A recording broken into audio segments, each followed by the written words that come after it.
Awesome so welcome to my brain guru channel.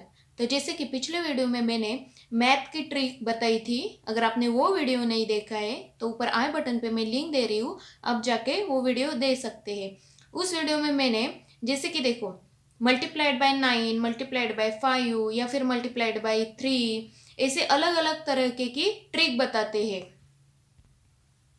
और जब सिखाते हैं तो तब तो हमें याद रहता है, पर जैसे क्वेश्चन पूछे जाते तब हमें याद नहीं आती कि वो पर्टिकुलर ट्रिक कौन सी थी वो उस नंबर के लिए, तो हमें वो बहुत दिक्कत आती है।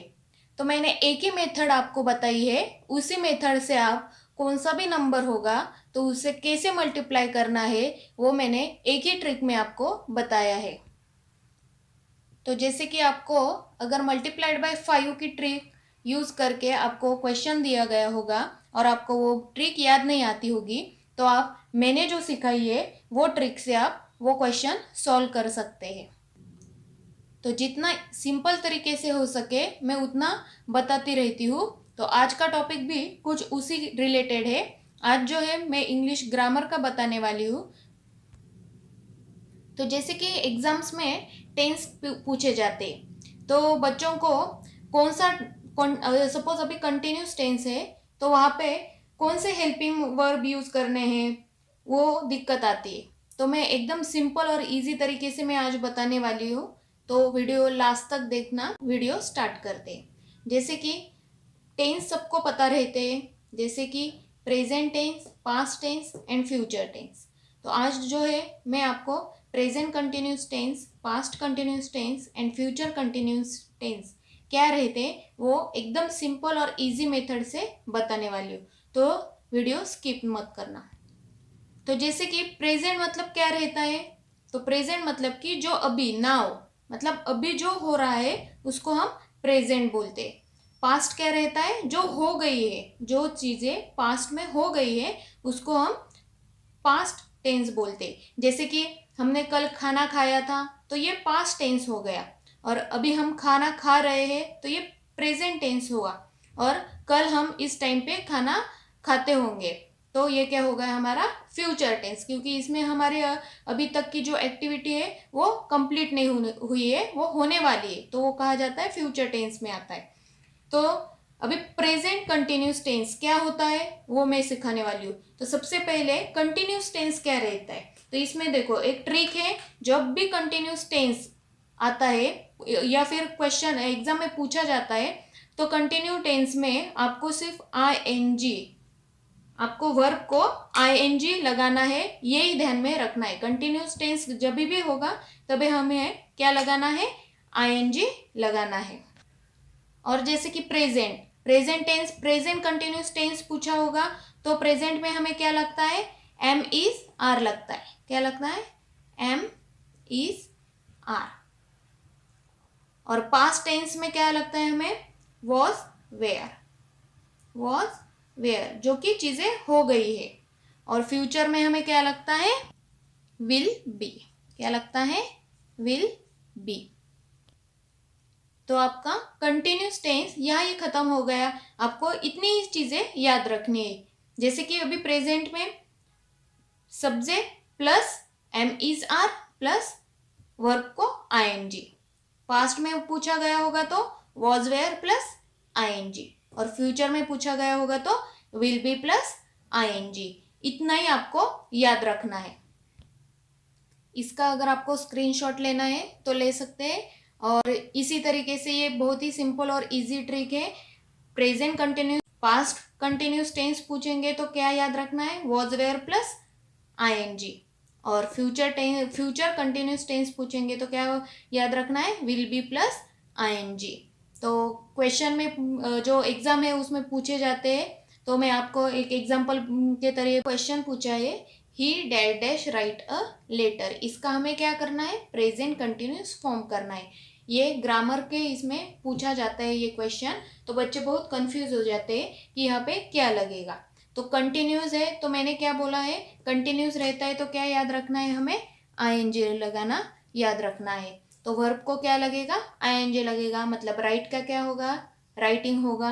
पर उसके पहले जो है अभी ये प्रेजेंट का है, प्रेजेंट कंटिन्यूस टेंस पूछा है, तो एम इज आर इन तीनों में से कोई एक चीज लगेगी, तो वो क्या होगी? ये जो तीनों जो हेल्पिंग वर्ब्स है उसमें कौन सा यूज करना है उसकी मैं ट्रिक बताती हूँ। जैसे कि एम कब लगता है?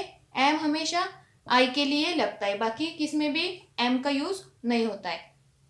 उसी तरह से जैसे इज और आर, तो इज और आर ये जो है, इज कब लगता है? जब सिंगुलर रहता है, मतलब एक ही व्यक्ति बातें कर रही है या फिर पूरे सेंटेंस में एक ही व्यक्ति का नाम आया है, तो हमें इज का यूज करना है। और आर का कब करना है? तो एक से ज्यादा होते हैं तब यूज करना है।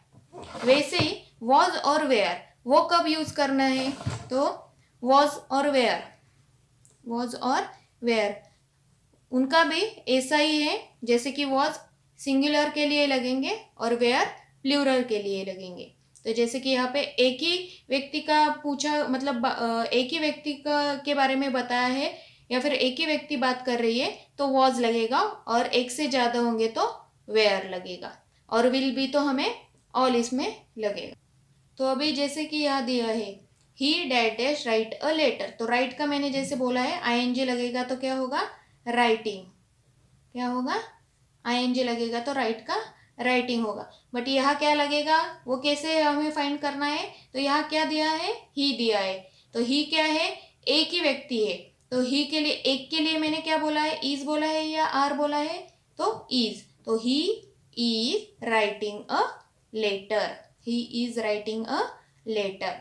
इसी तरीके से अगर पास्ट का पूछा गया होगा, अभी यहाँ पास्ट का पूछते होंगे, अभी देखो यहाँ पे पास्ट कंटिन्यूस फॉर्म करने के लिए बोला है, तो कंटिन्यू है इसलिए वर्ब को आईएनजी लगेगा, ये तो फिक्स ही है, मतलब राइट का राइटिंग ही होगा। पर यहाँ पे क्या चेंज होगा? ये इज चेंज होगा। यहाँ पे पास्ट है इसलिए पास्ट का मैंने क्या बताया है? वॉज और वेयर, और इसमें भी वॉज कब लगेगा? सिंगुलर के लिए, वेयर प्लूरल के लिए। ठीक है, तो ही का क्या हो? ही इज कट करके पास्ट है इसलिए एक ही है, तो क्या लगेगा? वॉज, तो he was writing a letter. अभी जैसे ये पास्ट कंटिन्यूस फॉर्म का हुआ, तो उसी तरीके से फ्यूचर का पूछा जा सकता है। तो फ्यूचर के लिए तो वो तो बहुत ही इजी है, एक ही है, विल बी, इसमें कुछ हमें सिंगुलर प्लूरल फाइंड करने नहीं रहते हैं, तो क्या लगेगा? He will be writing a letter, he will be writing a letter। देखा कितना इजी और सिंपल तरीके से मैंने बताया है।